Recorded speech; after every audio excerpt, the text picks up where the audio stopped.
दोस्तों आपका बहुत बहुत स्वागत है इस वीडियो में। तो चलिए दोस्तों वीडियो को शुरू करते हैं। दोस्तों पहला क्वेश्चन कह रहा है कि चूलिया जलप्रपात किस नदी पर है। दोस्तों चूलिया जलप्रपात चंबल नदी पर है। ऑप्शन नंबर सी इसका सही जवाब हो जाएगा।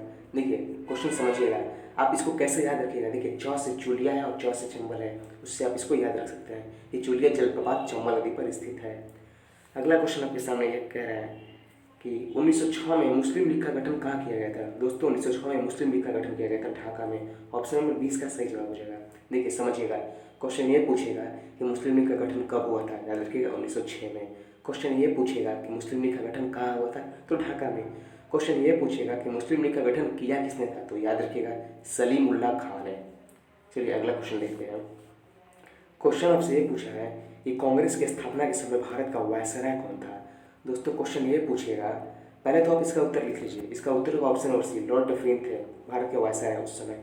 तो क्वेश्चन ये पूछेगा कि कांग्रेस की स्थापना हुआ कब था, तो याद रखिएगा 28 दिसंबर 1885 को कांग्रेस का स्थापना हुआ था। और कांग्रेस का स्थापना किया किसने था, तो गाइस A.O. ह्यूम नामक एक अंग्रेज ने किया था। क्वेश्चन ये पूछ सकते हैं कि कांग्रेस के अधिवेशन मतलब कांग्रेस की स्थापना इस समय कांग्रेस का अध्यक्ष कौन था, तो याद रखिएगा W.C. बैनर्जी थे कांग्रेस के, जो कि पहले अध्यक्ष भी थे। चलिए अगला क्वेश्चन देखते हैं। क्वेश्चन आपके सामने कह रहा है कि असहयोग आंदोलन किस वर्ष वापस ले लिया गया था। दोस्तों उत्तर जो है सही उत्तर 1922, ऑप्शन नंबर बी।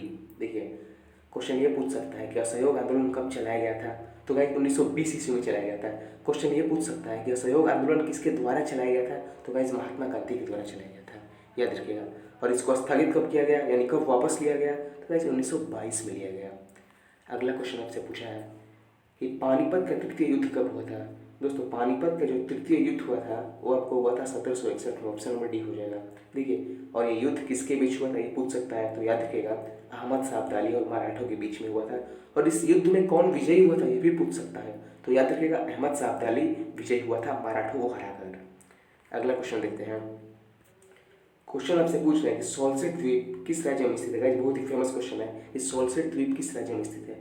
दोस्तों सोलसेट द्वीप जो है वो महाराष्ट्र में स्थित है। अब समझिएगा, भारत का हॉलीवुड या बॉलीवुड जिस मुंबई को कहा जाता है दोस्तों, वो मुंबई सोलसेट द्वीप पर ही स्थित है।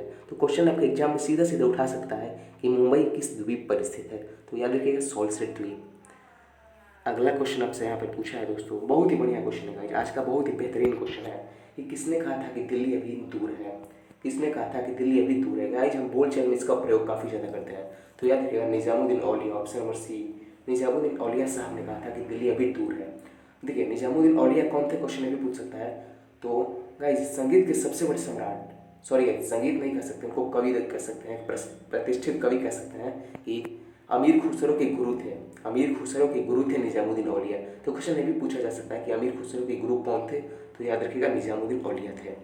अगला क्वेश्चन आपके सामने कह रहा है कि रेगुर मिट्टी किससे कहा जाता है। दोस्तों क्वेश्चन पूछा कि रेगुर मिट्टी किससे कहा जाता है। दोस्तों उत्तर जो है काली मिट्टी को, ऑप्शन नंबर ए हो जाएगा।